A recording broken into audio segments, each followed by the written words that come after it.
everyone, this is Miss Mimi. Welcome to my reading corner. Today we'll be reading Dr. Seuss's Sleep Book by Dr. Seuss. Hope you enjoy the story. The news just came in from a country of Kek that a very small bug by the name of Van Vleck is yawning so wide you can look down his neck.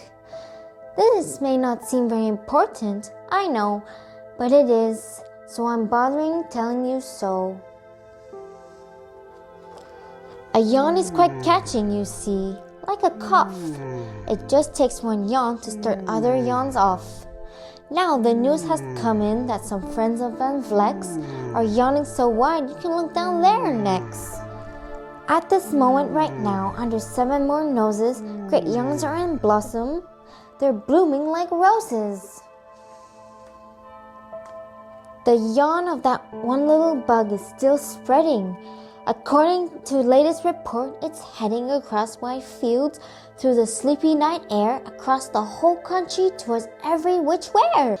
And people are gradually starting to say, I feel rather drowsy. I've had quite a day. Creatures are starting to think about rest. 2 biffer birds are building their nest. They do it each night.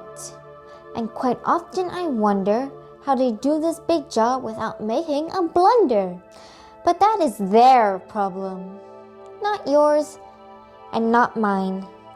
The point is, they're going to bed, and that's fine. Sleepy thoughts are spreading throughout the whole land. The time for night brushing of teeth is at hand.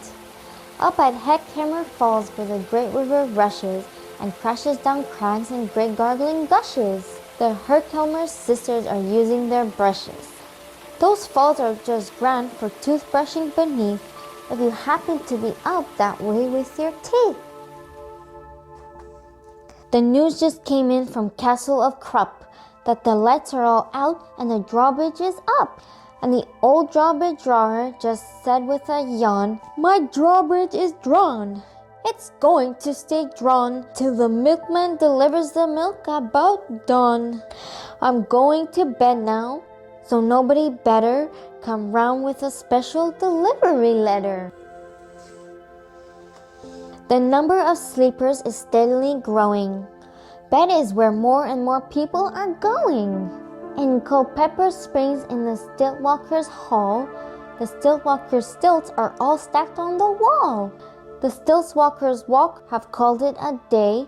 They're all tuckered out and they're snoozing away. This is very big news. It's important to know. And that's why I'm bothering telling you so. Way out in the west in the town of Merced, the Hinklehorn Honking Club just went to bed. Every horn had been quietly hung on a hook for their night in its own private Hinklehorn nook. All this long happy day they've been honking about, and the Hinklehorn honkers have honked themselves out. But they'll wake up quite fresh in the morning, and then they'll start right in Hinklehorn honking again. Everywhere creatures are falling asleep. The collapsible frink just collapsed in a heap. And by adding the frink to the others before, I'm able to give you the who's asleep score. Right now, 40,404 creatures are happily, deeply in slumber. I think you'll agree that's a whooping fine number. Counting up sleepers, just how do we do it? Really quite simple. There's nothing much to it. We found out how many and we learned the amount by an audio tally-o count. On a mountain halfway between Reno and Rome, we have a machine in a pixie glass dome, which listens and looks into everyone's home. And whenever it sees a new sleeper go flop, it jiggles and lets out a bingo ball drop. Our chap counts these balls as they plop in a cup, and that's how we know who's down and who's up. Do you talk in your sleep? It's a wonderful sport, and I have some news of this sport to report. The world champion sleep talkers Joe and Mo Redoff have just gone to sleep and they're talking their heads off. For 55 years now, each shattering brother has babbled and gabbled all night to the other. They've talked about laws and they've talked about gauze. They talked about paws and they talked about flaws. They've talked quite a lot about old Santa Claus. And the reason I'm telling you this because you should take up this sport. It's just fine for the jaws. Do you walk in your sleep? I just had a report of some interesting news of this popular sport. Near Finnegan Fen, there's a sleepwalking group which not only walks but walks in a loop. Every night they go miles. Why they walk through such length? They have to keep eating to keep up their strength. So very often one puts down his hoop, stops hopping and does some quick soupings for soup. That's why they are known as the Hop Soup Snoop Goop. Sleepwalking too are the curious crandall, who sleepwalk up on hills with assorted side candles. The crandalls walk nightly in slumbering pace, in spite of light burns from the hop dripping grease. The crandalls wear candles because they walk far, and if they wake up, want to see where they are. Now the news has arrived from the Valley of Vale that Chipperdale Mump has just bitten his tail, which he does every night before shutting his eyes. Such nipping sounds silly, but really it's wise. He has no alarm clock, so this is the way he makes sure that he'll wake up right time of day. His tail is so long, he won't feel any pain till the nip takes a trip and gets up to his brain. In exactly 8 hours, the Chipperdale Mump will at least feel the bite and yell, "Ouch!" and wake up. A Mr. and Mrs. J. Carmichael Crocs have just gone to bed near the town of Fort Knox. And they, by the way, have the finest of clocks. I'm not all too sure I quite understand just how the thing works with that one extra hand. But I do know this clock does one very slick trick. It doesn't tick-tock. How it goes is talk-tick. So with it ticks on its talker and it talks on its ticker, it saves a lot of time and the sleepers sleep quicker. What a fine night for sleeping. From all that I hear, it's the best night for sleeping in many a year. They're even asleep in the Zwidback Motel, and people don't usually sleep there too well. The beds are like rocks, and as everyone knows, their sheets are too short. They won't cover your toes. So, people are actually sleeping in there. It's a great night for sleeping. It must be the air. It's a great night for snores. I just had a report of some boys who are tops in this musical sport. The snortiest snores are in all fair land are Snorter McPail and his Snore a Snort band. This band can snore Dixie and Old Swanee River so loud it would make 40 elephants shiver. The loudest of all the boys is McPail. He snores with his head in a 3-gallon pail, so they snore in a cave 20 miles out of town.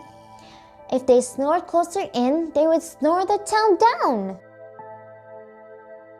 Do you know who's asleep out in Funa Laguna? 2 very nice Funa Laguna baboonas. We've added them to our Who's Asleep count, which has grown to a really amazing amount. Exactly 8,808 creatures are sleeping now. Isn't that great? A jed is in bed, and the bed of a jed is the softest of beds in the world, it is said. He makes it from pom-poms he grows on his head, and he's sleeping right now on the softest of fluff, completely exhausted from growing the stuff. The news has come in from District Doft that 2 Dofts are asleep and they're sleeping aloft. And how are they able to sleep off the ground? I'll tell you. I weighed one last week and I found that off is so light, weighed -1 pound. A moose is asleep. He is dreaming of moose drinks. A goose is asleep. He is dreaming of goose drinks.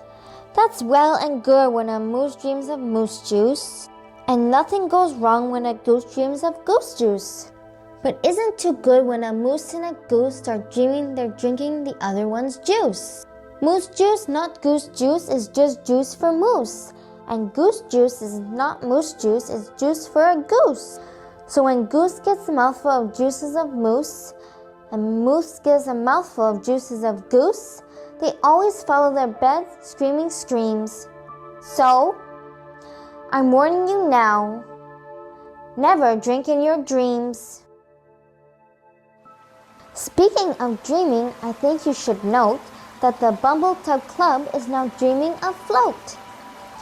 Every night they go dreaming down Bumble Tub Creek, except for one night every third or fourth week when they stop for repairs, cause their bumble tubs leak. But tonight's they're afloat, full of dreams and full of bliss, and that's why I'm bothering telling you this. At the fork of a road in the Vale of Van Vode, 5-foot weary salesmen have laid down their load.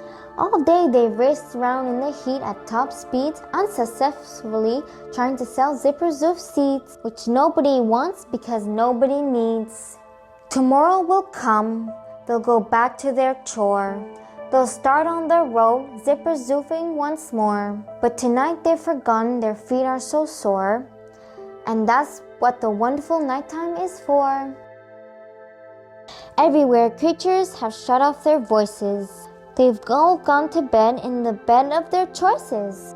They're sleeping in bushes, they're sleeping in crannies, some on their stomachs and some on their fannies. They're peacefully sleeping in comfortable holes, some even on soft tough barber shop poles. The number of sleepers is now past the millions. The numbers of sleeping is now in the billions. They're sleeping on steps, and on strings, and on floors, in mailbox ships and the keyholes of doors. Every worm on a fish rod is safe for the night. Every fish in the sea is too sleepy to bite. Every whale in the ocean has turned off its spout. Every light between here and Farfudul is out. And now adding things up, we are way beyond billions. Our who's asleep score is now up in the zillions. 99 zillion, 9 trillion, and 2 creatures are sleeping. So, how about you? When you put out your light, the numbers will be 99 zillion, 9 trillion, and 3. Good night. The end. Please subscribe to my channel not to miss any new stories. Click the like button if you enjoyed today's reading. Thank you. Goodbye.